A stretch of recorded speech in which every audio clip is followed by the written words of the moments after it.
जी हाँ दोस्तों, आखिर क्यों नहीं तोड़ पाए थे अभिमन्यु जी चक्रव्यूह? आखिर क्या बड़ी वजह थी? अगर आप सभी में से किसी ने महाभारत देखी हो तो कहीं ना कहीं आप ये बात बखूबी जानते होंगे कि आखिर क्यों नहीं चक्रव्यूह को भेद पाए थे अभिमन्यु।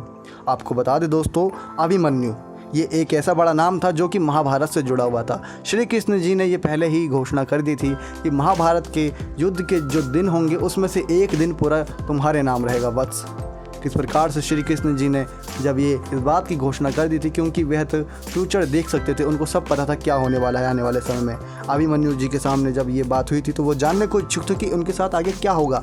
तो लेकिन दोस्तों, जिस प्रकार से महाभारत का युद्ध कुरुक्षेत्र में शुरू हुआ था कौरवों और पांडवों के बीच में, पांडवों की तरफ से लड़ रहे थे अभिमन्यु, तो वह हमें देखने को मिला कि अर्जुन जी के चक्रव्यूह के तोड़ने के कुछ नियम थे जो कि वह जब बता रहे थे जब अभिमन्यु अपनी माता के पेट में थे। यही वजह थी दोस्तों कि जब चक्रव्यूह की पूरी कहानी अर्जुन जी सुभद्रा जी को बता रहे थे तो सुभद्रा जी को नींद आ गई थी। नींद आने की वजह से चक्रव्यूह में किस प्रकार से घुसा जाता है, यानी किस प्रकार से उसके अंदर जाया जाता है, ये तो अभिमन्यु ने सही से सुन लिया था अपनी माता के पेट में होने के बावजूद भी श्री अर्जुन जी के द्वारा, लेकिन कहीं ना कहीं उसको भेद के वापस कैसे आया जाए, यानी बाहर कैसे निकला जाए उस चक्रव्यूह से, ये नहीं सुन पाए थे। ये तोड़ने का हुनर उनके हाथ में नहीं था, उनके हाथ में सिर्फ घुसने का हुनर था उस चक्रव्यूह के अंदर, जिस वजह से वह चक्रव्यूह में फंसकर मारे गए। अगर अर्जुन अभिमन्यु से दूर भी नहीं होते उस महाभारत के युद्ध में, क्योंकि अगर आपने महाभारत देखी किस प्रकार से उनको दूर ले जाया जाता है अर्जुन को, ताकि वह चक्रव्यूह के आसपास ना रहे, क्योंकि एक वही महारथी थे पांडवों की तरफ से जो चक्रव्यूह को भेद कर तोड़कर वापस आना जानते थे।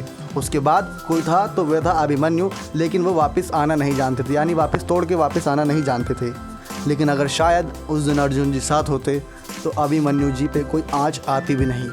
अभिमन्यु आज भी इस प्रकार से लोगों के दिलों में ज़िंदा हैं। इस बात की कुछ ऐसी दिलचस्प बातें हैं, अगर महाभारत में देखी, अगर आपने महाभारत देखी हो तो ये पता लग गया हो कितने महावीर थे, कितने पराक्रमी थे अभिमन्यु। लेकिन दोस्तों, उस दिन अर्जुन जी की बदकिस्मती थी कि वे लड़ते लड़ते इतनी दूर निकल गए थे कि वे अपने पुत्र अभिमन्यु से इतनी दूर थे कि वे जब चक्रव्यूह के अंदर फंसे हुए थे तो वे उनको बचाने भी नहीं आ पाए। उनके साथ उनके सारथी के तौर पर श्री कृष्ण जी थे। वे इस बात को बखूबी जानते थे किस प्रकार से अभिमन्यु जी कितने पराक्रम के साथ लड़ रहे हैं, वह अपना कर्म कर रहे हैं। यही वजह थी दोस्तों कि किस प्रकार से अर्जुन को युद्ध के क्षेत्र से जानबूझकर इतनी दूर ले जाया गया कि वे ना चाहते हुए वे अपने बेटे को बचाने समय पा सकें। दोस्तों, आपको भी पता चल गया होगा कि अभिमन्यु जी ने चक्रव्यूह क्यों नहीं तोड़ पाए थे, क्यों उस चक्रव्यूह के अंदर फंस के मर गए थे, यानी कि किस प्रकार से कौरवों ने उनको मार दिया था, जहाँ सभी ने बुज़दिली इतनी दिखाई थी उस दिन, कायरता इतनी दिखाई थी जो कि काफ़ी शर्मनाक थी। नेक्स्ट 9 लाइव चैनल को सब्सक्राइब करेगा ऐसे और इंटरेस्टिंग खबरों के लिए। धन्यवाद दोस्तों।